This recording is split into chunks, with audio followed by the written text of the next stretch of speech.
Si no us fa res, arrenquem una mica amb lo pràctic, però abans de lo pràctic, una mica també gràcies exteses, no només a tothom que ha dit el Paco ja i el mateix Paco, sinó als ponents, molts dels quals ja estan aquí, que no ens va costar, si jo en 2 segons ja vaig dir que sí sense saber massa on em ficava, els ponents van trigar 1 segon a dir-nos que sí, també sense saber on es ficaven, sense saber que havien d'anar per un camí de cabres ple de forats i de fang amb un dia plujós a trobar-se una gent que farà, sens dubte, preguntes difícils. En tot cas, gràcies per venir. Tenim a nivell pràctic un petit canvi, i és que un dels ponents està en aquests moments perdut, està intentant venir, és el Ricard Soler, m'està enviant whatsapps, jo li he tornat la localització a veure si ens en sortim, i per fer aprofitarem l'ocasió per fer un canvi i arrencarem amb l'Àngel Raya, seguirem amb Joan Guanyavents i deixarem el Ricard Soler pel tercer. L'Àngel Raya, cap dels ponents necessita presentació, jo necessito presentació, ells no, però farem veure que la fem. Teniu de tots una mica de biografia aquí. La part més destacada de l'Àngel és que ha estat una persona que, independentment de la seva formació, que va ser en estudis mèdics clàssics, de seguida es va posar a la frontera del que és la medicina moderna, la medicina regenerativa, i ha passat pels llocs més importants del planeta en aquest àmbit, i ara ha anat a aterrar al Centre de Medicina Regenerativa de Barcelona que dirigeix. Vull dir que si hi ha algunes persones del planeta que saben parlar de què és i on va la medicina del futur, doncs aquí en tenim una avui. I Àngel, l'audiència és teva. Gràcies. Muchas gracias a la organización por invitarme, a ti por mediarlo y por haber organizado esta jornada, que yo creo que va a ser muy productiva. Yo voy a hablar de lo que considero que es la medicina de futuro, o la medicina regenerativa entendida como tal, algunos retos técnicos que nos quedan, tenemos que solucionar antes de que esto pueda llegar a la clínica, y también quería despertar un poco el debate sobre algunas fronteras éticas que nos estamos encontrando y que necesitamos la dirección, al menos, y la ayuda de la sociedad para ver cómo las atravesamos, si las tenemos que atravesar. Para situar el problema, el reto de la medicina del siglo XXI, en esta diapositiva, es la más fea que tengo, no os preocupéis. Esas son cifras de muertos durante un año en el mundo y las causas de muerte. Y lo único que la muestro es para ver que en el mundo, en general, lo haré en una pantalla primero y luego en la otra. El 60% de las muertes en el mundo se deben ya no a causas de enfermedades transmisibles, enfermedades infecciosas, condiciones perinatales, malnutrición infantil, etcétera, sino a causas no transmisibles. Esto es, en general, en el mundo. En las sociedades industrializadas la diferencia es muchísimo mayor. Llegamos al 80-90% de causas de muerte por enfermedades no transmisibles. Y enfermedades no transmisibles estamos hablando de enfermedades como diabetes, enfermedades cardiovasculares, respiratorias, digestivas, etcétera. Hoy son enfermedades en las que falla un órgano o un sistema, o incluso un tipo de célula. Y cuando falla la parte endocrina del páncreas se produce una diabetes, cuando fallan células en el corazón se produce enfermedad cardíaca, etc. ¿Veis? Son enfermedades en las que falla un tipo de órgano y el resto del cuerpo funciona bien, lo cual hace que el paciente siga viviendo con la pérdida de función de ese órgano. Y eso es lo que llamamos una enfermedad degenerativa de ese órgano. Eso es por lo que está muriendo todo el mundo, bueno, todo el mundo, la mayoría de la gente que nos rodea en nuestra sociedad. Es tan común que a veces pensamos que es normal que nuestro familiar, nuestro padre, nuestro tío se ha muerto de viejecito y ha llevado 5, 10, 15 años de vida muy mala, pues porque le fallaba el riñón, le fallaba el pulmón, le fallaba el corazón, etc. Nos acordamos de los casos de cáncer. Cáncer es mucho menos frecuente que todas estas enfermedades. Todos los tipos de cánceres puestos juntos son mucho menos frecuentes. Y por eso digo, es tan frecuente esta forma de morirse que la estamos dando como normal, y no es normal para nada. No es normal porque el paciente sufre durante los últimos 5, 10, 15, 20 años de vida una calidad de vida muy mala, y porque para que siga viviendo con esa calidad de vida mala, el sistema sanitario que es lo único que puede hacer, es mantenerlo con esa calidad de vida, y eso es aproximadamente el 80% del coste sanitario. Eso es lo máximo que podemos hacer ahora y eso es el reto que tiene la medicina del siglo XXI. La solución ideal, todo esto, por cierto, se produce porque los seres humanos, los mamíferos en general, somos incapaces de regenerar estos órganos cuando los perdemos. Cuando degeneran, cuando dejan de funcionar, nosotros no podemos regenerarlos.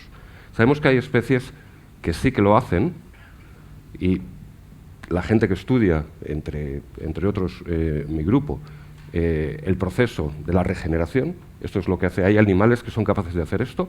Esto es un ajolote, se le puede cortar una pata y en 2 meses recrece una pata completamente idéntica a la anterior. Lo puede hacer con el ojo, otras especies animales lo hacen también. Lo puede hacer con un ojo, lo puede hacer con un trozo de cerebro, lo puede hacer con la médula espinal si se le corta. Nosotros no somos capaces de hacer esto. Muchos laboratorios, como decía, estamos intentando entender cómo funciona este proceso y de alguna forma, si entendemos cómo estos animales son capaces de regenerar, quizá podamos intentar emularlo en humanos. Esto es investigación muy básica que esperemos de sus frutos en algún tiempo, pero no está desde luego preparada para ser aplicada a seres humanos en estos momentos. En estos momentos la solución que hemos dado como sistema es una solución que funciona. Cuando deja de funcionar un órgano, lo que hemos aprendido es que podemos trasplantarlo. Podemos trasplantar un riñón, un hígado, un corazón, etc. Estas son las cifras de trasplante durante un año en España. Y es una técnica que funciona. Y en España sabéis que y en Cataluña en particular, la política de trasplantes es una política muy activa, es una política que ha tenido mucho éxito y se trasplantan alrededor de 5.000 órganos en todo el país, en toda España, en un año.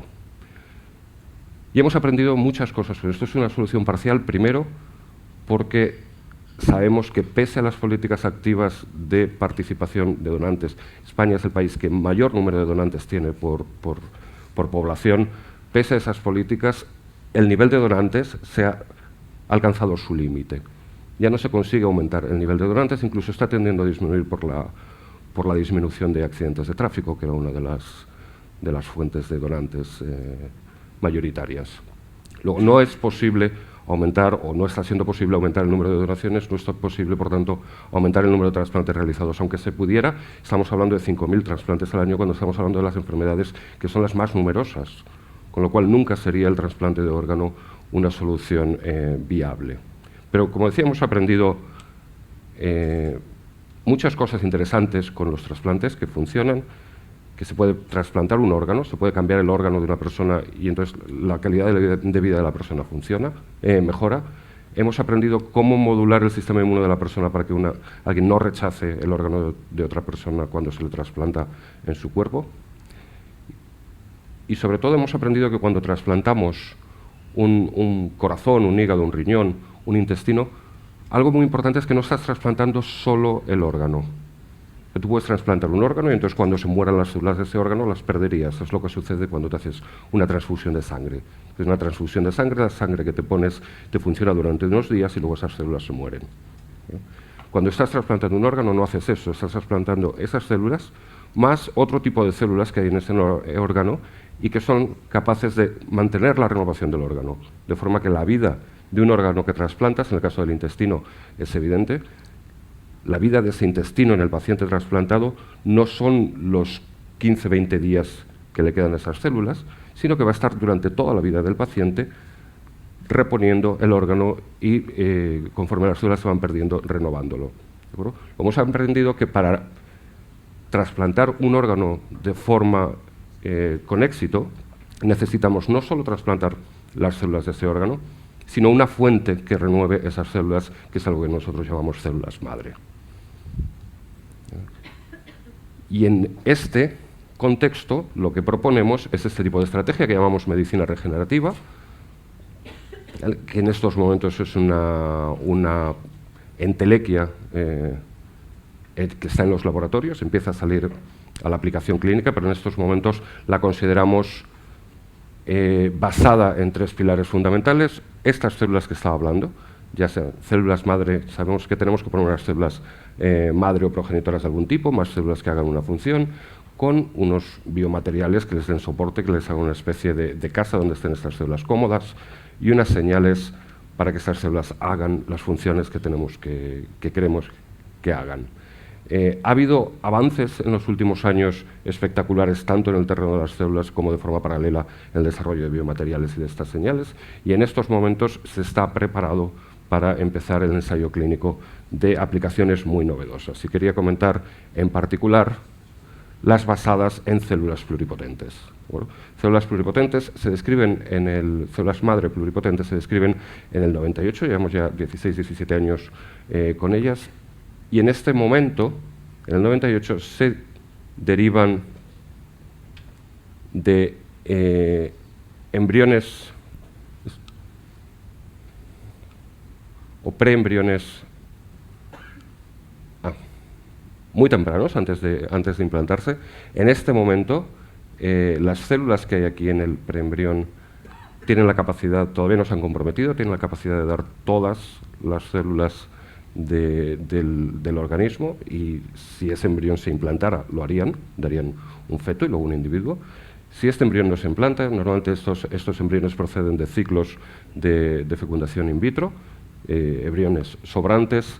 Estas células que tienen esta capacidad de dar todas las células del cuerpo las podemos adaptar a vivir en el laboratorio y entonces adquieren otra capacidad, que es la capacidad de mantenerse cultivándose de forma continua, con lo cual tenemos un aporte, una fuente inagotable de células que mantienen esa capacidad de dar lugar a todas las células del cuerpo, con lo cual a demanda, cuando las necesitemos, podemos diferenciar el tipo de célula que es necesario en un paciente. Esta es la estrategia que hemos venido vendiendo, por decirlo de alguna forma, durante los últimos 17, 18 años, y es una estrategia que únicamente ahora se está probando de forma clínica.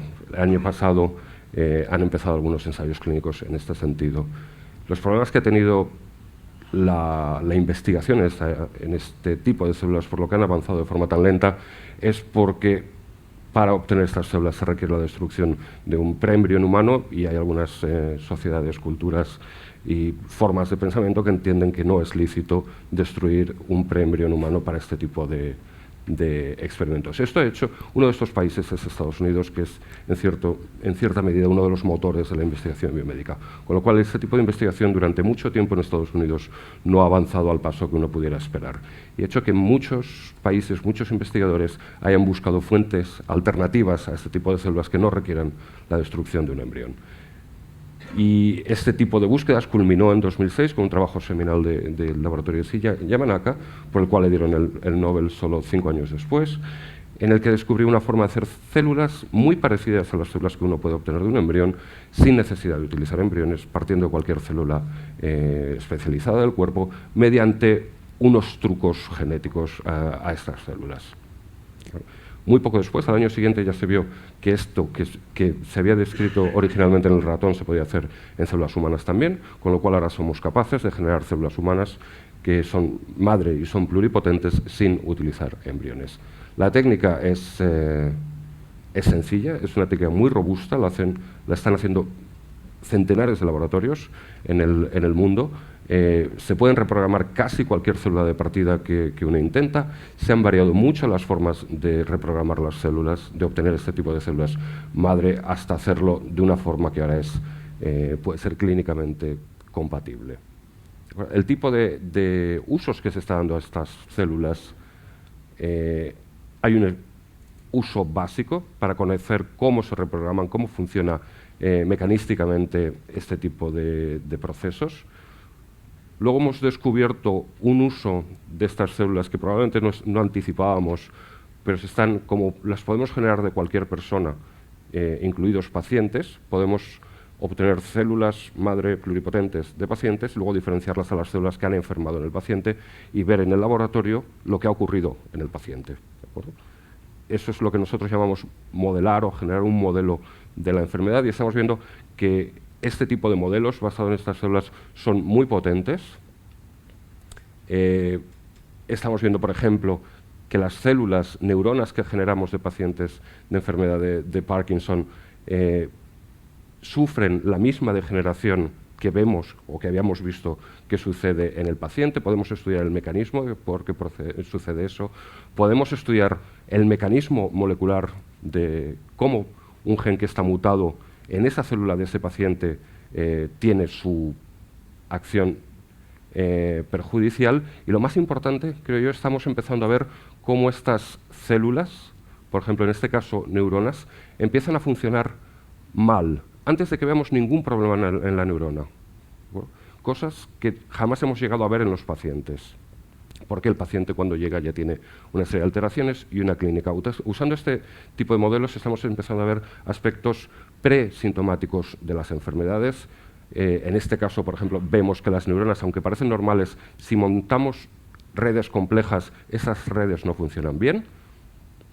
Y aquí es cómo funciona una red de células normales, y aquí cómo funciona una red de células del paciente. Y en este caso era una enfermedad asociada a una mutación, con lo cual uno se plantea, lo que estoy viendo es por la mutación o no es por la mutación. Y en este momento se empiezan a mezclar conocimientos y técnicas que surgen de forma paralela, y hay una revolución, o ha habido una revolución en los últimos años en edición genómica. Ahora uno puede plantear, quitar, poner letritas del DNA y cambiar mutaciones a voluntad, editar el genoma de una célula. Hay varias técnicas para hacer esto. La más reciente, de hace solo 3 años, y probablemente la más eficaz, es una que utiliza el sistema que se llama CRISPR-Cas9, pero con este sistema podemos editar a voluntad el DNA de las células, y entonces nos planteamos si en estas células de los pacientes, si el efecto perjudicial que habíamos visto, que esta red no funcionara, se debe o no a la mutación en ese gen. Se la corregimos en las células, volvemos a generar neuronas que son exactamente iguales que estas que no funcionaban en el genoma, excepto que ya no tienen la mutación, y vemos que esas células están completamente funcionales de nuevo, ¿no? Luego, este tipo de modelos los saco porque no es algo que nosotros probablemente esperáramos con las células madres como un producto colateral, pero se están demostrando modelos muy potentes para estudiar las enfermedades, tanto desde el punto de vista de lo que sucede en la célula, como lo que sucede con los genes mutados en esa célula, como para probar fármacos no solo que reviertan los signos que vemos en los enfermos, sino que prevengan la aparición de la enfermedad. Pero probablemente, para lo que empezamos todos a trabajar con este tipo de células, y la estrategia más ambiciosa que puede usarse con este tipo de células, es no estudiar la enfermedad en el laboratorio, sino generar células que tú puedas poner a un paciente y curarlo. Esto sería un tratamiento ideal para las enfermedades degenerativas. Podemos generar cualquier tipo de célula que queramos, incluyendo estas células que han degenerado en los pacientes. Y si se produce, la degeneración de estas células se produce por una mutación específica, lo que llamamos enfermedades monogénicas, hay una mutación y eso es lo que hace que se mueran esas células, podemos utilizar estas células, que las podemos tener en el laboratorio, y corregir mediante estas técnicas de edición la mutación. Nosotros demostramos que esto era posible en una enfermedad que se llama anemia de Fanconi, pero en esta enfermedad hay una mutación concreta que hace que los niños dejen de producir sangre. Sus progenitores de sangre, los que mantienen nuestra sangre renovándose, desaparecen. Entonces nos planteamos que podríamos tomar biopsias de estos niños, generar una célula de piel cualquiera, reprogramarlas, generar estas células iPS, en algún momento del proceso corregirles la mutación, de forma que las células pluripotentes que tenemos ya no tienen esa mutación y por tanto deberían ser normales. Y de estas células podemos diferenciar cualquier tipo de célula, diferenciar justo los progenitores de sangre, que ya no tendrían la mutación, estarían libres de enfermedad y por tanto se los podríamos trasplantar a los pacientes y el paciente se curaría. Nosotros lo que demostramos es que esto se puede hacer, todos estos pasos son posibles. Todos estos pasos son posibles con eficacias que son clínicamente compatibles, pero vemos que había una serie de problemas para aplicar esto en la clínica. Unos de estos problemas que parecían muy importantes, en los 5 años que han pasado, se han solucionado. Todos los problemas técnicos de cómo hacíamos este tipo de células, cómo las corregíamos. Todo esto se ha solucionado. No entraré en detalles, pero créanme si os digo que ahora podemos generar células de este tipo, células iPS, sin ningún tipo de daño en su DNA, sin ningún tipo de modificación en su DNA, completamente libres de cualquier cicatriz. Eso lo podemos hacer en grado clínico y podemos corregir si hay mutaciones en las células causantes de enfermedad, las podemos corregir también con métodos que son clínicamente compatibles. Luego, este tipo de problemas técnicos se ha solucionado. Quedan una serie de problemas logísticos de cómo usar este tipo de tratamientos en un sistema sanitario que quiera tener o que tenga vocación de alcance universal.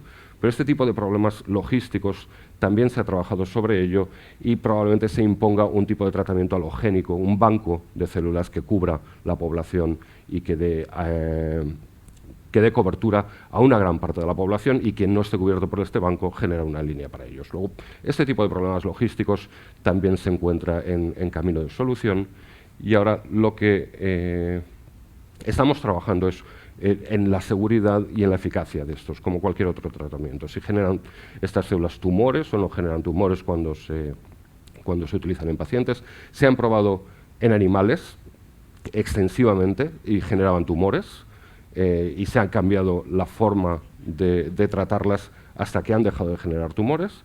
Ahora sabemos que son seguras en animales, lo que estamos esperando es ver si son seguras en seres humanos. Y ha empezado ya, de hecho, el primer ensayo clínico en Japón con este tipo de células. Y luego el gran problema con el que nos encontramos, y la mayoría de nosotros estamos trabajando, es cómo generar las células que tú quieres. Sabemos generar 3 o 4 tipos de células únicamente en estos momentos, que son con las que ha empezado el ensayo clínico, pero si queremos generar neuronas, células del corazón, células del páncreas, etcétera, las células realmente que son las que causan las enfermedades más prevalentes, todavía no tenemos protocolos para generarlas y se está trabajando en ello. Pero esto, lo que quería indicar es que va a ser una realidad a muy corto plazo. Ya están los primeros ensayos clínicos en marcha. Dependiendo de los resultados de estos ensayos, si son negativos, es decir, que si no hay problemas de seguridad de estas células, empezarán muchísimos más durante el próximo año, 2 años. ¿De acuerdo? Y vamos a estar intentando, conforme se vayan diseñando nuevos tipos de diferenciar células que puedan solucionar un problema clínico concreto, se implantarán. Y quería recordar que esto es un trabajo de muchos, no es solo el trabajo de las células que está comentando aquí, sino también trabajo en diseño de biomateriales inteligentes y de señales para dirigir la diferenciación de las células. Bueno, luego yo considero y quería transmitir también un mensaje de optimismo en este sentido, de que es algo que está cercano a su aplicación clínica, está en fase de aplicación clínica experimental en estos momentos, y dependiendo de estos resultados estará en fase de utilización clínica como terapia consolidada en algún momento en el futuro a medio plazo. Esto es la parte que yo cuento normalmente. Pero hace un año y algo, no sé si habéis tenido la oportunidad de ir a las charlas que organiza Ricard Soler, que llegará en algún momento. Ha montado Ciencia al Nadal, y a mí me invitó a formar parte. Me dijo, vete un poquito más allá de lo que piensas normalmente. Piensa, porque estáis haciendo, en la investigación que hacéis vosotros, estáis haciendo cosas muy raras, cosas que ponen nerviosa a mucha gente, y piensa un poquito sobre ello. La verdad es que uno normalmente en el laboratorio no piensa sobre eso, al menos yo, sobre ese tipo de cosas, y me dio de pensar. Y quería comentar algunas de esos pensamientos, o qué hemos aprendido. ¿Dónde nos está llevando lo que estamos haciendo, tanto tecnológicamente como las posibilidades que está abriendo? Y realmente plantearnos si queremos ir ahí. Hemos visto todo esto que he contado de lo que hemos aprendido intentando conocer la biología de estas células madre y aplicaciones de medicina regenerativa. Podemos generar células madre pluripotentes. ¿De acuerdo? Eso ya lo he dicho, lo generamos de cualquier persona. Esas diferencias, esas células pluripotentes son pluripotentes, por tanto se pueden diferenciar en cualquier célula del cuerpo, cualquier célula somática, incluida también la línea germinal. Podemos producir espermatozoides, podemos producir ovocitos de estas células. De forma paralela se han desarrollado técnicas de edición genómica o de edición genética donde podemos modificar cualquier gen a voluntad o grupos de genes en cualquier célula, incluyendo células IPS. Por lo tanto, podemos modificar el genoma de cualquier célula somática o de cualquier célula de la línea germinal. Y en paralelo a todos estos desarrollos se ha producido un gran conocimiento en lo que es genética clínica. Durante el siglo XX hemos conocido la base de muchas enfermedades monogenéticas, qué genes están mutados en muchas enfermedades. Durante el siglo XXI estamos aprendiendo mucho de factores de riesgo genético. Estos no son ya mutaciones que si un paciente las tiene va a sufrir una enfermedad. Estos son variantes en genes que son normales, que las tiene un porcentaje de la población, pero que en determinadas combinaciones hace que tú tengas más riesgo de sufrir una enfermedad. No es que vaya a causar la enfermedad, como hemos entendido normalmente con las enfermedades monogénicas, aumentan el riesgo. ¿De acuerdo? Y también hemos empezado a aprender sobre variantes de genes, variantes de proteínas, con una mejor función. Una miosina que hace que corras más, una forma de proteína en el cerebro que previene la aparición de enfermedad de Alzheimer, por ejemplo. Esos que yo llamo aquí variantes de mejora. Si esto lo ponemos todo junto, todo esto que ha ido desarrollándose en forma paralela se puede combinar y se está combinando. Estos avances que he comentado en medicina regenerativa, por ejemplo, hemos medicina regenerativa en sentido muy amplio, y células madre y fecundación asistida, por ejemplo, hemos aprendido a cultivar embriones humanos, a generarlos en el laboratorio, a generarlos luego en las clínicas y a desarrollar toda una técnica de fecundación asistida para dar solución a las parejas con infertilidad. Y eso es algo que está aplicado en nuestro país e implantado desde hace mucho tiempo. Células madre, hemos aprendido a manejarlas y son algo, células madre adultas, y son algo que se utiliza rutinariamente en la clínica, por ejemplo, en un trasplante de médula ósea y en un par de aplicaciones más que hay. Las células IPS, que es de lo que he hablado anteriormente, y cualquier célula somática diferenciada de ella, y los ensayos que estaba comentando que se están diseñando para hacer terapia génica, terapia celular cuando se utilizan células somáticas, o para tratar la infertilidad, diferenciar las células germinales para tratar la infertilidad. Esto es algo que se está haciendo en estos momentos. No ha atravesado ninguna frontera extraña y no ha despertado ningún tipo de suspicacia. Si eso lo combinamos con lo que hemos aprendido sobre enfermedades genéticas, hay mutaciones en genes que producen enfermedades, hay variantes que producen más riesgo de sufrir de enfermedades o hay incluso variantes que mejoran la función, empezamos a encontrarnos algunas fronteras. Nosotros sabemos que hay enfermedades que se producen por la mutación en un gen, y esta información la podemos utilizar para seleccionar, cuando se hace fecundación in vitro, embriones que no tengan esa enfermedad. Podemos coger todos los embriones que se forman, ver cuáles son portadores de esa mutación, cuáles son portadores de esa enfermedad, y entonces esos no implantarlos. Es lo que se llama diagnóstico preimplantacional, y es una técnica que se utiliza para muchas enfermedades.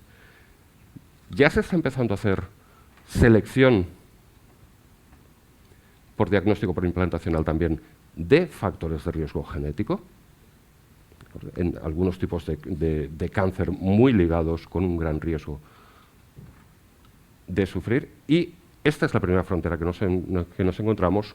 No se puede hacer selección de embriones para conseguir una mejora. Lo podríamos hacer, podríamos seleccionar embriones que corrieran más rápido, por supuesto que tengan los ojos azules, rubios, etcétera, pero que corran más rápido, que sean más resistentes a sufrir enfermedad de Alzheimer, que sean todo esto que vamos aprendiendo, lo podríamos hacer. Esto no se hace y no es legal hacerlo. Es la primera frontera que nos hemos encontrado.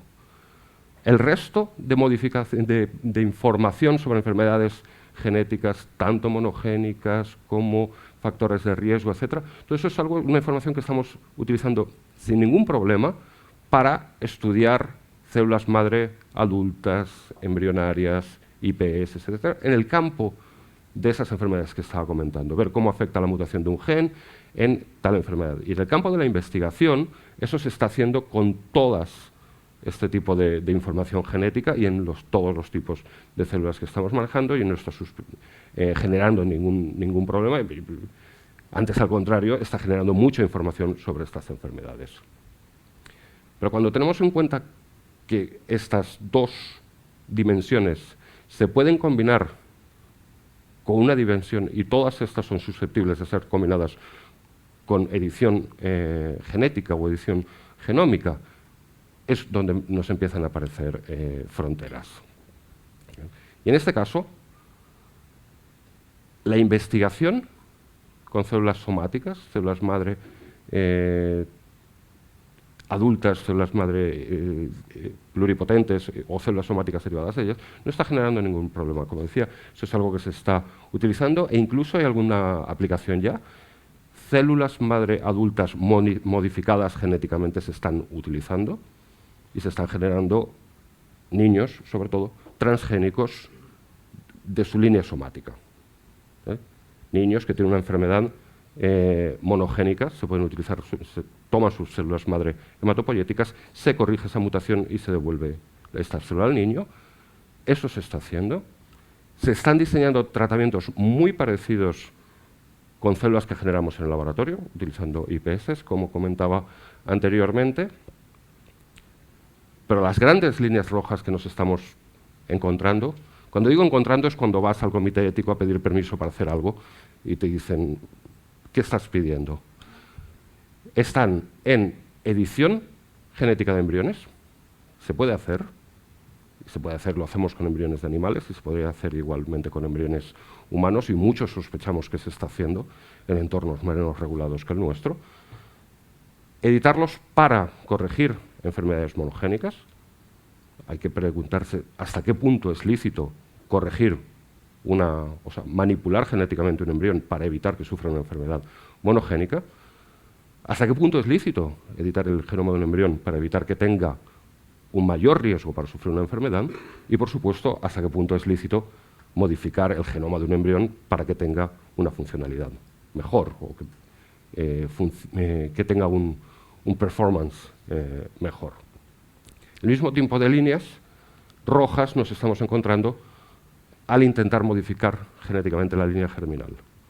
Y esto está justo ahora en las noticias. Sabéis que la semana que viene se publica en Nature una petición de moratoria de varios investigadores que trabajan en el tema, diciendo no investiguemos sobre modificación genética de la línea germinal. Yo creo que pedir una moratoria, bueno, puede estar bien. A mí me parece un poco cobarde decirlo. Hay que plantear el tema y hay que plantear si es algo que queremos, porque la conclusión que tiene mucho riesgo comparado con el poco beneficio terapéutico que puede tener este tipo de aproximaciones, esto es muy discutible. Y hay muchas estrategias que uno podría imaginar donde el riesgo se ve compensado por el beneficio. ¿Verdad? Pero hablemoslo, que no lo hablemos los científicos, que no lo hablemos solo los científicos, que la sociedad participe en este debate.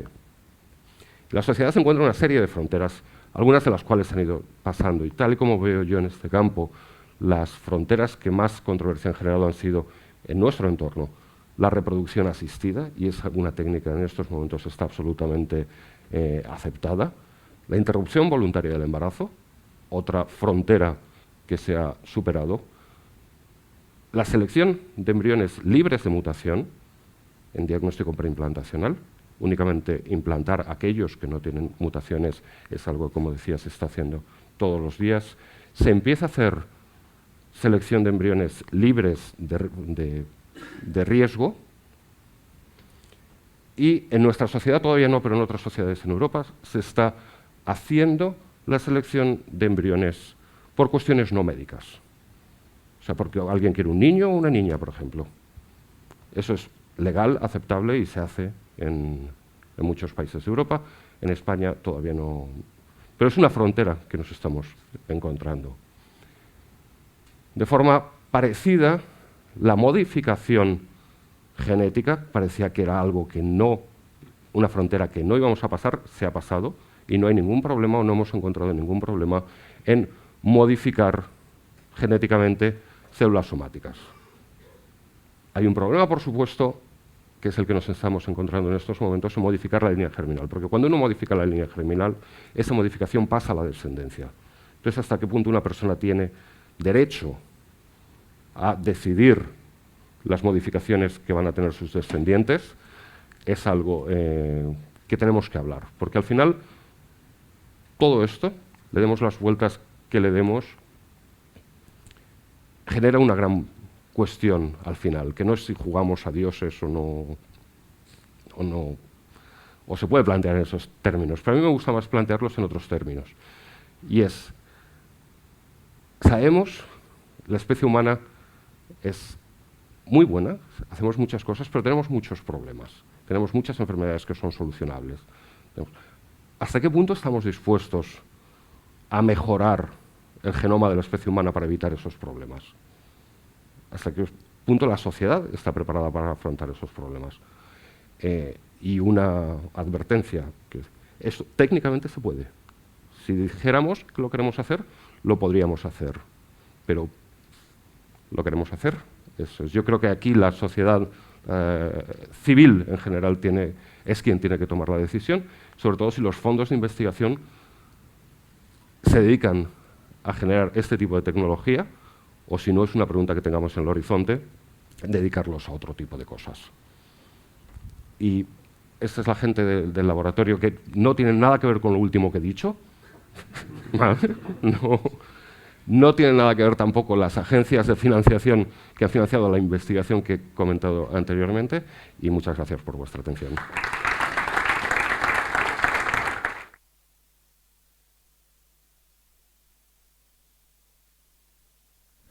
Ens ho creiem o no, aquesta xerrada és molt menys provocadora que la xerrada que duia preparada el Ricard Soler. Sí, i tant. Tenim uns minuts ara per fer una mica de debat i llavors farem un petit anunci pràctic, però preguntes, algú? Si no, per allà al darrere, no recordo el temps, n'hi ha una. Ara et duen un micròfon. Hola, bueno, quería hacer una pregunta. En temas como enfermedades como la hemofilia, que son hereditarias, se puede saber que el padre la tiene, ¿se podría modificar una célula que genere el esperma para que cuando lo genere no lleve esa enfermedad y por lo tanto no tener que tocar directamente embriones y tal, sino que ya lo arreglas de antes? Es decir, que cuando genere el esperma él ya no porte la enfermedad y sus hijas no sean portadoras de esta enfermedad. ¿Se podría conseguir? Gracias. Se podría conseguir, pero es una de las... es una de las cosas que me parece matar moscas a cañonazos. Eso se puede solucionar de una forma mucho más sencilla, que es como se está haciendo ahora. Y es, si, más que modificar la línea del padre, el espermatozoide, tú estás hablando de modificar el espermatozoide del padre de forma que todos los hijos no tengan eso, pero tengan... Que no sean portadores de hemofilia y que en su línea sucesorias pues se acabe esto. Sí, lo que te estoy diciendo es que cuando tú modificas algo, tú sabes lo que estás modificando, pero pueden pasar otras cosas. Luego esas otras cosas se las transmitirías a la descendencia también. Ese es el riesgo. En este caso, si es una enfermedad que se sabe que está producida por una mutación concreta, lo que se está haciendo es, si haces, en lugar de hacer fecundación natural, se hace fecundación en el laboratorio, con lo cual tienes muchos embriones, seleccionas aquellos que no tienen la enfermedad y esos son los que implantas. Es una forma mucho más sencilla de solucionar el problema sin necesidad de modificar el genoma de los padres. Hay algunos casos en los que esto no es posible y podemos entrar en detalles, pero en el caso de la hemofilia, por ejemplo, sí que es posible. Vale, muchas gracias. O es mucho más sencillo. Bueno, sabes que la hemofilia solo se transmite, o sea, la enfermedad solo la manifiestan varones, con lo cual tú puedes seleccionar los embriones y seleccionar solo hembras. Y esto es una causa de selección de sexo por cuestiones médicas. Esto sí que está aceptado. Sí, buenos días. Gracias por su intervención, muy interesante. ¿No cree que si se puede mejorar la especie humana, tarde o temprano se hará? ¿Me pregunta como científico o como ciudadano? Como ciudadano. Como ciudadano yo creo que sí. Pues... Y como científico también. Pues entonces... Entonces, ¿qué tenemos que esperar? ¿Que empiecen en Estados Unidos? No, yo... bueno, lo que digo, como científico, yo no solo creo que se vaya a hacer, yo creo que tenemos la obligación los científicos de hacerlo. No de hacer eso en concreto, tenemos la obligación de explorar las fronteras, de abrir las fronteras. Vamos, si nos dejáis... Y muchas veces que nos han dejado ha pasado eso, se han hecho cosas muy raras. Entonces digo, como científico estoy convencido de que si no soy yo será el vecino y si no será el otro. Esas fronteras se van a intentar stretching. Como ciudadano, ¿es hacia donde yo quiero que vaya? Esto ya es una cuestión muy personal. Yo creo que me gustaría hablarlo más y me gustaría hablarlo más con gente más informada que yo sobre eso. Yo puedo dar mi opinión, pero mi opinión aquí en este momento vale como la de... No está necesariamente informada por mi conocimiento como científico, es una posición personal. Y claro, si hay que hacerlo, o si es ahí hacia donde vamos, ese es el tipo de cuestiones que nos tenemos que plantear. ¿Es mejor que se haga en un ambiente regulado como el nuestro?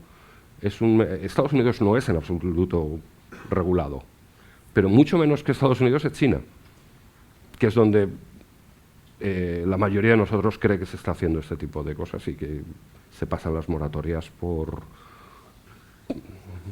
Entonces, no sé, hablemoslo. Tampoco me parece un argumento de peso que como se va a hacer seamos nosotros los primeros, pero desde luego hay que tenerlo en cuenta. Ángel, gracias por la exposición muy clara. Yo tengo dos preguntas. Una, cuando dices que hay que hacer un debate social con los ciudadanos, ¿cómo hay que hacer estos debates? Porque yo veo una complicación. Cuando he intentado hacer alguno, o los humanistas no saben suficiente tecnología como para entender de qué estamos hablando, o los científicos muchas veces con las ganas de desarrollar la técnica ven menores problemas que a lo mejor tienen un peso humanístico importante. Por lo tanto, ¿cómo se podría hacer un debate social serio de esto? Y la segunda es, aquí hay una frontera que pensaba que ibas a tocar, pues a ver si puedes dar tu opinión, que es, vamos a situarnos de aquí 100 años, imaginamos que las técnicas se hacen, que económicamente son viables, que hasta el momento esto sería imposible sostener socialmente este tipo de tecnologías, pero vamos a imaginar que se hace desde un punto de coste económico correcto. ¿Qué sucederá cuando a todos se nos vayan reparando los órganos y vivamos... ¿Tienes alguna frontera? ¿100, 200 años más? ¿Si es solo una reparación? ¿Alguien ha hecho una frontera de la posibilidad que podría llegar esta técnica, no solo de reparar un órgano dañado de un paciente con una enfermedad, sino de reparar los órganos que por desgaste a toda la sociedad se les van haciendo? ¿Cuál sería el límite de esta posible frontera social? ¿La habéis Sí, no, es algo, igual he ido excesivamente deprisa sobre este aspecto, era lo que yo consideraba como aspectos logísticos y sí que está considerado desde el punto de vista económico, es absolutamente sostenible. Estamos hablando, te estás refiriendo, si no he entendido mal, a la generación de un banco de células para utilizar en medicina regenerativa de todas estas enfermedades en la sociedad. No estás hablando ahora de la modificación de la línea germinal. Ese tipo de estrategias es económicamente sostenible. Generar una línea de estas está estimado entre 1,5 y 2 millones de euros. Es mucho, pero un banco que cubriera la población mundial, o sea, la mayoría de haplotipos, de tipos de inmunidad de la población general, se estima que entre 500 y 700 líneas podrían generar diversidad suficiente como para cubrir más de un 90% de la población, con lo cual es un esfuerzo que económicamente es viable. Y en cuanto a qué va a pasar entonces con la sociedad si nos reparamos, vamos a ser más felices. Yo no estamos hablando aquí de alargar la vida. Igual es algo en lo que yo no he insistido lo suficiente. No estamos hablando de una reparación multiorgánica. Gente que se está muriendo en estos momentos en sociedades como la nuestra, estamos llegando probablemente, y ahí puedes tú echar una mano, estamos llegando al límite biológico de nuestra especie. ¿vale? Este tipo de intervenciones no lo va a cambiar. Lo que va a cambiar es que en los últimos 15, 20 años de vida tú funciones con todos tus órganos. Al final uno muere porque se produce un fallo multisistémico que no es ni el objetivo ni probablemente este tipo de tecnología tenga capacidad para solucionarlo. Se podría hacer con la otra tecnología que estamos diciendo. O sea, si tú descubres y se están descubriendo genes relacionados con la longevidad, tú puedes editarlos y decir, voy a hacer un ser humano modificado genéticamente para que viva 30 años más. ¿Eso sería económicamente sostenible?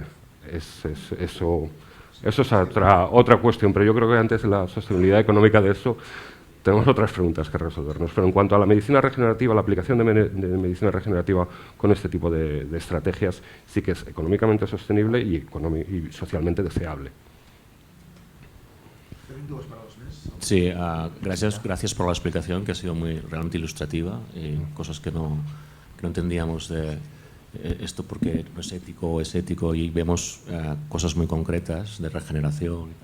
Es verdad que la aspiración del ser humano es hacia esa inmortalidad que tranquiliza, que no sea tan efectiva a corto plazo y a mejora de la raza. Yo lo que pregunto es, esa aspiración, claro, ¿a quién va a beneficiar? ¿No? Empezará a haber razas de primera, de segunda, de tercera y de cuarta, como ya hay sociedades de primera, de segunda, de tercera y de cuarta. Eso verlo, eso ya lo hay. Supongo que sí, pero todavía más marcado. Entonces, claro, va a ser un elemento de dominación, de control, esto, pues bueno, da cierto miedo, ¿no? No sé lo que pensáis los científicos sobre este tema, pero es una pregunta. De nuevo, no sé si te estás refiriendo a lo que es la medicina regenerativa, esa realidad que yo veo que va a suceder en breve, o a lo de mejorar la especie humana, de lo que he hablado en... A ambas cosas, sobre todo mejorar la especie humana, ¿no? Porque pues, si me dices, hombre, sociedades como la China, pues bueno, todos estos temas, pues hacen lo que realmente quieren, al final eso se va a convertir en elementos de dominación. Vale, es una de las cuestiones que hay que poner sobre la mesa.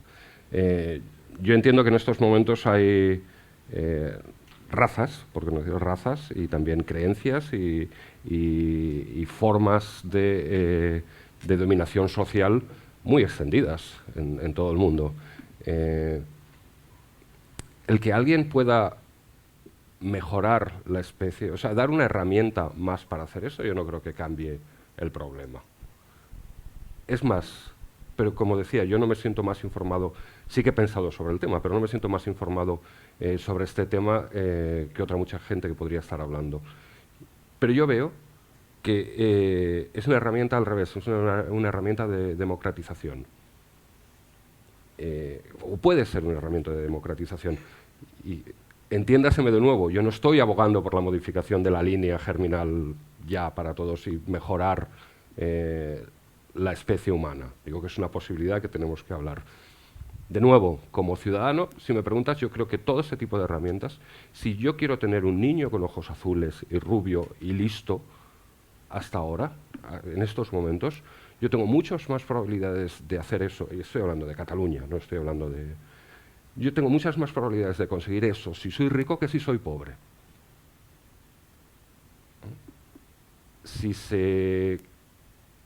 Y hay toda una dinámica social encaminada a perpetuar eso.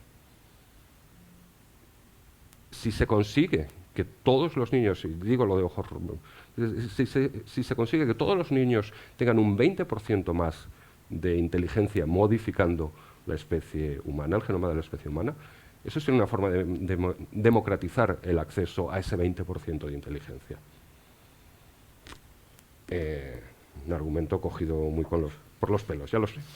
Pero quiero decir que decir no hagamos esto porque alguien lo va a utilizar para perpetuar las desigualdades sociales, digo, no me parece un argumento válido. Digo, no te preocupes. Eso ya lo van a hacer con y sin edición génica, el perpetuar las desigualdades sociales. Una última intervenció aquí. Àngel, no, estava dubtant si la feia o no, perquè em repico sobre el mateix. Per tant, probablement una pregunta molt concreta en el pla teòric.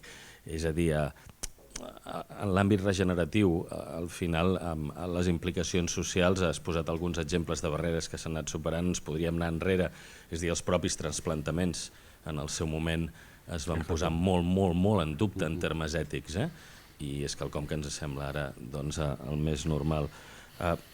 Però a la pregunta que et anaves a dir, en termes, jo coincideixo amb tu, en termes només de democratització, sinó de millora de l'estatus de vida en termes generals. A través de la història, al final, aquells que han pogut tindre més esperança de vida són, diguem-ne, aquells que han tingut més capacitat econòmica o d'estatus social o el que sigui, això és recurrent a tota la història. La pregunta concreta, que heu passat una mica per sobre i probablement no està al teu camp, però en termes de la modificació de les línies germinal, en el pla teòric podríem estar, si no hi hagués cap barrera, diguem-ne, allargant el límit biològic a l'infinit, en el pla teòric, diguem-ne, si amb la llibertat absoluta de modificació prèvia, en la preventiva, amb la modificació de la línia germinal i després aplicant regeneració també, en el pla teòric no tindríem límit? ¿De longevidad? Sí. Esta la contesto yo después. Sí.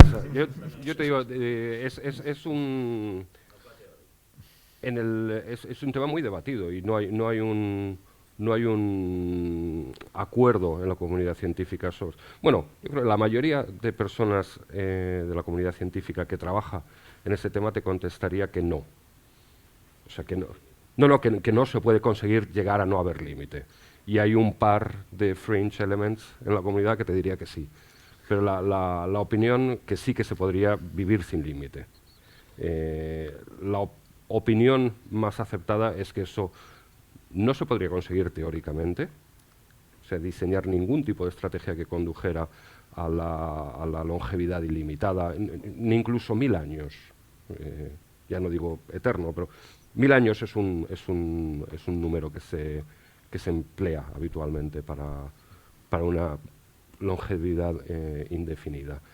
Que eso no se podría conseguir y en cualquier caso el tipo no dependería de este tipo de herramientas, de desarrollar este tipo de herramientas. Dependería de saber qué tengo que tocar. Lo único que estamos diciendo es que estamos diseñando herramientas para tocar y cambiar cosas. Habría que saber qué tocar y qué cambiar para que eso pudiera... y eso es un conocimiento que no tenemos. Molt bé, doncs moltes gràcies, Àngel.